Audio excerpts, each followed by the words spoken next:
Hello प्यारे students, कैसे हैं आप सब। आज आपके सामने लेकर आया हूं a tale of two birds 6th class की book a pact with the sun से। ये स्टोरी आप देखिए, दो छोटे चिड़ियाओं की कहानी है।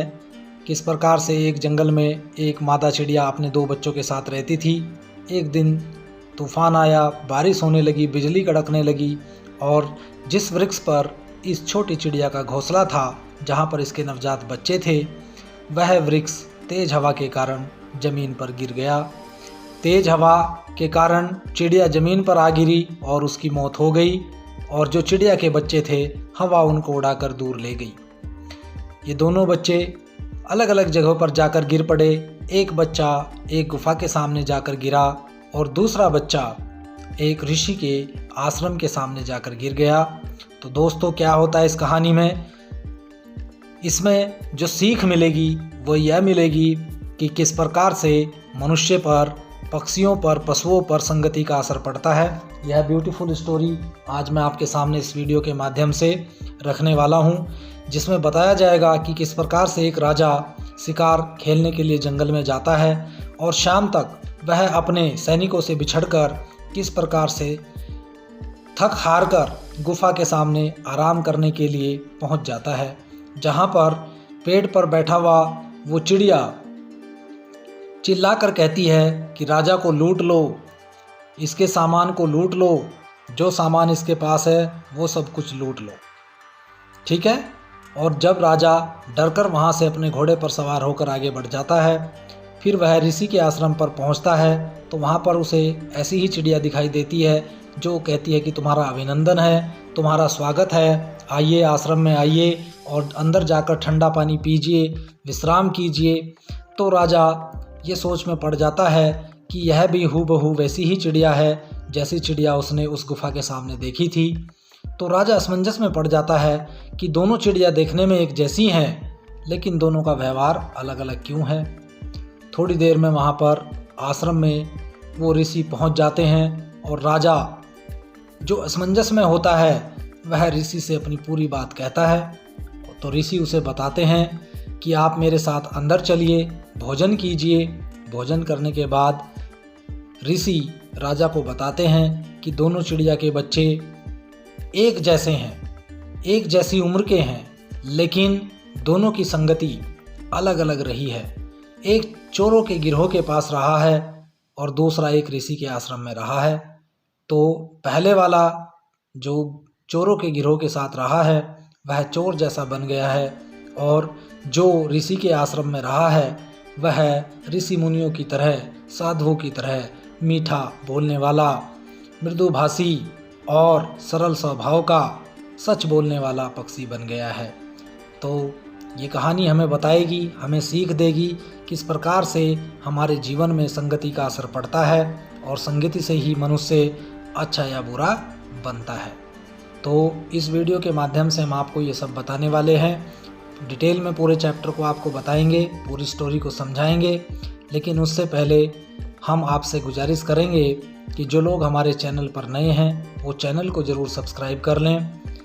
वीडियो अगर आपको अच्छा लगे तो आप वीडियो को लाइक कर दें और अपने दोस्तों के साथ शेयर करना ना भूलें। और जो कुछ भी आपको कमी लगती हो वीडियो में या अच्छा लगता हो तो आप हमें कमेंट सेक्शन में जाकर कमेंट लिखकर ज़रूर बताएं कि ये वीडियो आपको कैसा लग रहा है। तो दोस्तों, जब राजा को ऋषि पूरी बात बताते हैं कि किस प्रकार से दोनों बच्चे, जैसे उनका पालन पोषण हुआ है, जिन लोगों की संगति में हुआ है, उन पर उनका वैसा ही असर हुआ है, तो यही संगति का असर होता है। आइए डिटेल में जान लेते हैं। इस पूरी चैप्टर की समरी को मैं आपके सामने रख रहा हूँ। एक समय एक जंगल में एक मादा पक्षी अपने दो नवजात बच्चों के साथ रहती थी। उनका घोंसला एक ऊंचे वृक्ष में था।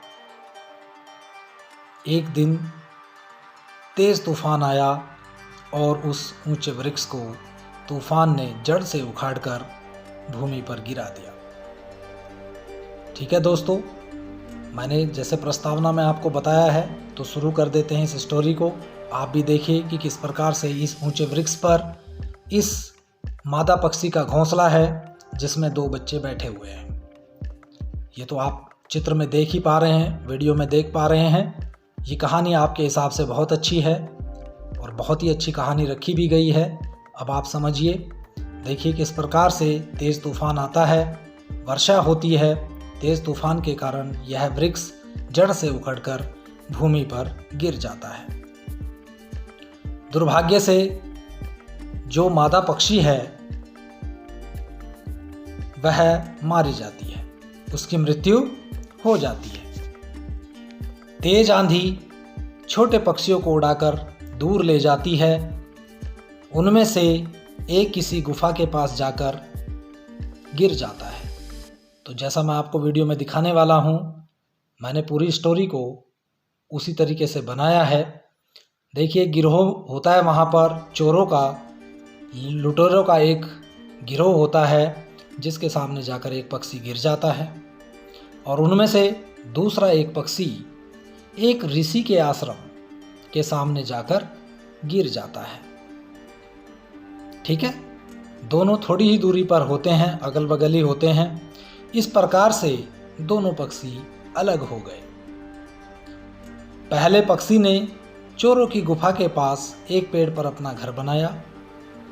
दूसरे पक्षी ने ऋषि के आश्रम के पास एक पेड़ पर अपना घर बनाया। दोनों पक्षी बड़े हो गए।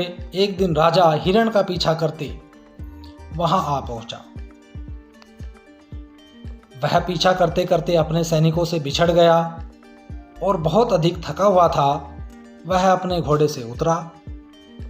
आराम करने के लिए वह गुफा के पास एक वृक्ष के नीचे बैठ गया। तभी राजा को एक भूरे पक्षी की आवाज सुनाई दी जो डाकुओं को बुला रहा था कि राजा के रत्नों और घोड़े को छीन लो, राजा को लूट लो, राजा के पास कीमती जेवरात हैं।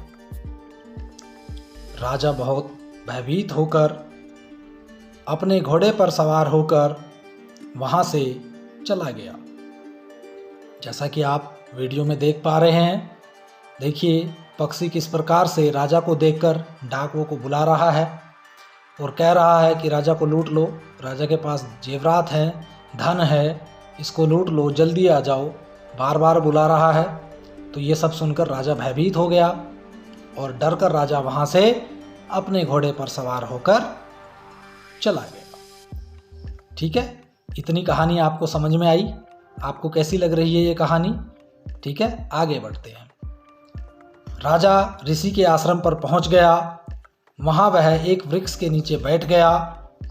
उसे एक भूरे पक्षी की आवाज़ यह कहती हुई सुनाई पड़ी कि वह आश्रम के भीतर विश्राम कर ले और अंदर जाकर ठंडा पानी पी ले। ठीक है, राजा ने फिर ऐसा ही पक्षी देखा जैसा गुफा के पेड़ पर बैठा हुआ था, हूबहू उसकी शक्ल का। और ऐसा ही पक्षी उसको कह रहा है कि महाराज, आपका अभिनंदन है, आपका स्वागत है, आप आइए, विराजिए, अंदर जाइए और ठंडा पानी पी लीजिए और विश्राम कर लीजिए। राजा हैरान हो गया। राजा ने कहा, यह तो उस पक्षी की तरह ही दिखता है जो गुफा के बाहर है। उस पक्षी ने राजा को बताया कि आप जो सोच रहे हैं वो बिल्कुल सही सोच रहे हैं, क्योंकि जो पक्षी आपने गुफा के बाहर देखा है वह मेरा ही भाई है, परंतु उसने लुटेरों को अपना मित्र बना लिया है। लुटेरों ने जैसी भाषा बोली उसने भी वैसी भाषा सीखी है। थोड़ी देर के बाद ऋषि आश्रम लौट आए। उन्होंने अपने साथ राजा को भोजन करने के लिए निमंत्रण दिया। राजा तो आश्चर्य में पड़ा हुआ था कि दोनों पक्षी एक जैसे हैं, लेकिन दोनों की भाषा में, दोनों के व्यवहार में इतना अंतर कैसे आ गया। ठीक है, पक्षी ने तो बता दिया, अब राजा क्लियर करेंगे ऋषि से। राजा ने ऋषि को दोनों पक्षियों के अलग अलग व्यवहार के विषय में बताया। राजा ने कहा, महाराज ये क्या रहस्य है? ठीक है, पूरी बात बताई तो ऋषि ने उनसे कहा कि यह संगति का असर है, यह संगति का परिणाम है। इसके अतिरिक्त और कुछ भी नहीं है। यह बात राजा को समझ में आ गई कि किस प्रकार से किसी व्यक्ति की संगति, किसी अच्छे व्यक्ति की संगति और बुरे व्यक्ति की संगति का मनुष्य के जीवन पर क्या प्रभाव पड़ सकता है, यह बात राजा अच्छी तरह से समझ गए। तो प्यारे बच्चों, क्या आप भी यह बात अच्छी तरह से समझ गए कि यदि आप अच्छे की संगति करेंगे तो आप हमेशा अच्छे ही बनेंगे, और यदि आप बुरे की संगति करेंगे तो आप हमेशा बुरे ही बनेंगे। तो देखिए, अ टेल ऑफ टू बर्ड्स यानी दो चिड़ियाओं की कहानी, ये कहानी आपको कैसी लगी? यदि ये कहानी आपको अच्छी लगी हो तो आप हमारे इस वीडियो को लाइक कर दें, अपने दोस्तों के साथ भी जल्दी से शेयर कर दें, और पुनः जो साथी हमारे चैनल पर नए हैं उनसे निवेदन है कि वो चैनल को ज़रूर सब्सक्राइब कर लें ताकि आने वाली वीडियो के नोटिफिकेशन आपको मिल सकें। इस वीडियो को देखने के लिए आपका धन्यवाद। मिलते हैं अगले वीडियो में। Thank you so much.